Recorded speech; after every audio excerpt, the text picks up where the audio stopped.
I remember my first sale as if it was yesterday. It was along Muizenberg, Prince George Drive.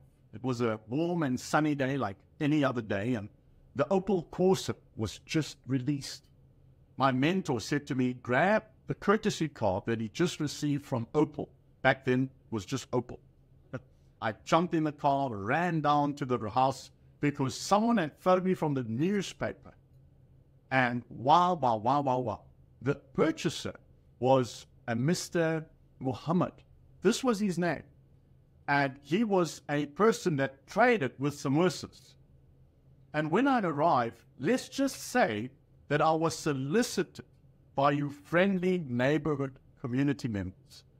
And I politely said, please stop the soliciting until I've done the sale. Maybe then I could look at what you're selling. This is an internal joke with an icon. I've shared it many times. You fill in the blanks. But I got that call from the newspaper, sold the property, and I remember something along the lines of a 14,000 Rand check. We're talking 24 years ago, which was quite some money. I must also add that when I reversed the Corsa, I reversed it into the pavement and I literally damaged the wheel. And I had to go and explain that to my boss at the time.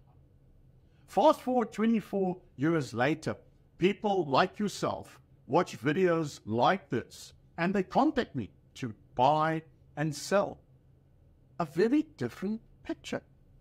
They don't want me to come out. What they want me to do is send them links to whatever I've got for sale, to send them our website, to send them our Pinterest page or YouTube page or whatever page. And in many cases, I have sold properties without someone physically viewing the house and, of course, signing the necessary indemnifying documents. How things have changed. What would it look like into the future? If that's what we experienced in the last 24 years, what does the next 24 look like?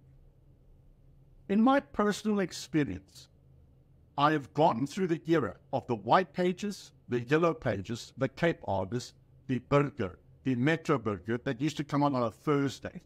You had to phone in, book your space, number one, on a certain day.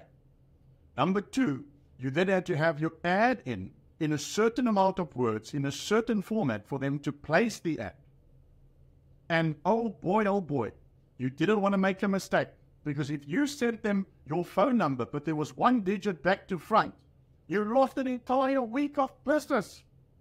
Now we can just fix it. So easy, so quick.